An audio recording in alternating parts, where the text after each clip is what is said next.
بسم الله الحمد لله والصلاة والسلام على رسول الله صلى الله عليه وسلم.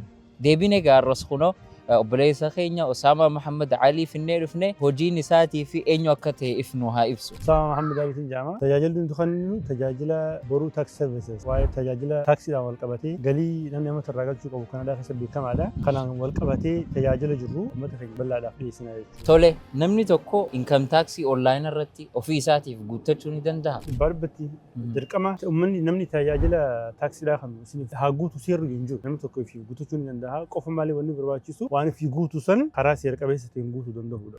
Kana jechuun waan fi guutuu san dura ni beeka. Wanni barbaachisaan waan fi guutuu san beekee waan guutuu san galchuudha seera qabeessaan. Faayidaan isin bira dhufaniif keessaa tokko maali fakkeenyaaf? Faayidaan bira guuttachuudha waan fi guutuu san seera qabeessaan si guutuudha. Lamada waan didaakt ta'uu fi waan ispeeshaalii yoo self employed ta'e warra ka ubaruu fakkeenyaaf takkaahuu bizinesa mataa fi warra sosoosoo jechuudha. Warra kanaa yoo ta'u ta'e waan ati harkattu qofa osoo hin ta'in galii itti baastillee galiin sun fakkeenyaaf akka ekspensii waan didaakt ta'uu qabu didaakt akka ta'u godhu kiriita ati harkachuu qabdu akka harkattu godhuudhaa fi lamada chaansii horii ta'uudhaati xiqqeessan sirraa.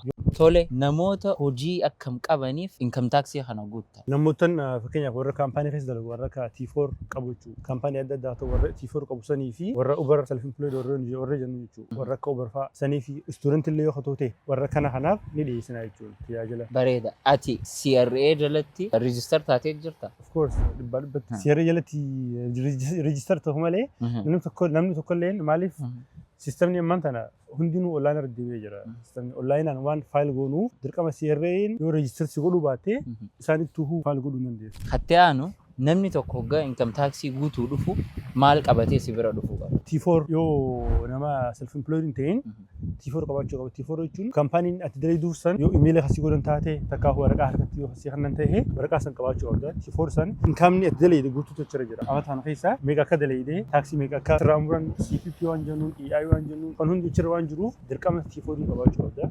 Yoo T4 kasii kannimi ta'e CRA akaawuntii yoo qabdu ta'e seennee achi keessa illee harkachuu ni dandeenya. Yoo self employed ta'e wanni qabaachuu qabu risiita waan ati claim godhuu feetu san waan ati claim godhuu feetu san seeraan barreessitee qabaachuu qabda. Fakkeenyaaf ammaan tana risiitaalee ati baaste waan ati bitte kana saniif qabaachuu qabda. Fakkeenyaaf nama akka Uber fa'aa yoo ta'u ta'e isaanis baatii sadii ta'uu takka amantatti waan isaan sii kananii jira waraqaa san qabaachuu qabda. Ammas waan ati baastes wacii ati baastes waan san barreessitee qabaachuu qabda. Abiroo income taxii guutuun yoom eegala? Income taxiin habarana bara 2025 kan eegalu Febraarii 23 Febraarii 23 namuu dhuftanii tajaajila nu bira argachuu dandeessan tajaajila boruu tax services.